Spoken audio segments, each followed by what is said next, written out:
My name is Keith Armstrong. I'm the head of year 10 and 11 currently.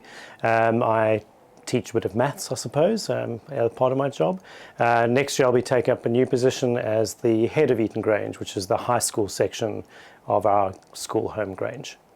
It's been really interesting. I think, as we spoke about in one of our earlier meetings, the first few sessions, I think we were all a little unsure of kind of where this was going to go, how it was going to dovetail with our school and you know, what we were hoping to achieve from it. But as the sessions progressed, I think we began to see that it was challenging us on a personal level, but also it was starting to make us think about how we want to embed a culture of ownership within the school where everybody is sort of wanting to be a part of the organisation in a very positive way.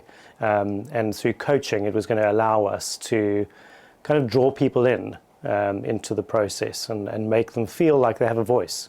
You know, I think often staff members feel that they just do their job and they don't necessarily have the opportunity to collaborate, particularly with management. Which is strange because schools don't work unless there's collaboration.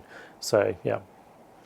The question, I suppose, is how have we fitted all of this in, particularly with the demands of running a school and taking the time to sort of stop and take the time to talk and listen and work with others. So I think, I've got to give credit to our head.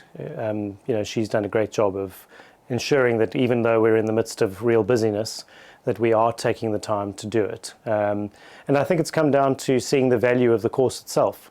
The more that we've seen the value of it, the more we've been prepared to make the time and space for it. And as I said earlier, I think having gained an understanding of what it is we're building for ourselves and for the school, you become more and more willing to make the space and make the time. And that's hard for schools. It's really tough to give up on the operational demands, because quite often they are demands and they need to be done. And schools are very time sensitive. You can't sort of delay certain things, so it's quite hard to sort of say, oh, well, this is our normal 2-hour management time and we're just going to give it up. But it's been really beneficial, I think, from that point of view, that it's not been time wasted. Whereas perhaps right in the very beginning, we may have thought, are we wasting time? Could we be doing something better? But this is part of being better. So I think that's, really been a good way of perhaps viewing it as we've got more and more into it.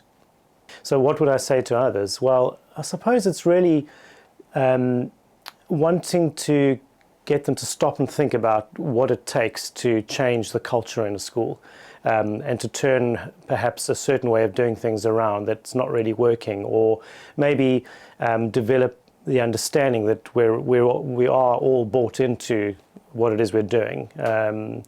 So I suppose it would be saying to them that a little bit of sacrifice of time will go a long way in developing and growing culture and helping us to listen to you as a staff. So, for management teams, being able to say, well, actually, this is a way of teaching us how to listen to you and to really kind of implement things that you feel need to be changed, because we're really listening.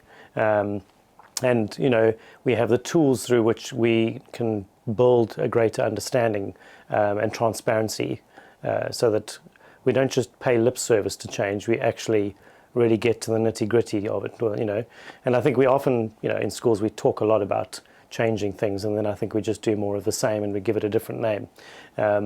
So I think real change demands a sort of what I would call a focused and a directed process. And I think that's what the coaching does. I think it pushes us into a formalized, thoughtful, mindful process of thinking about where we're going. We're not just plodding along as we normally do.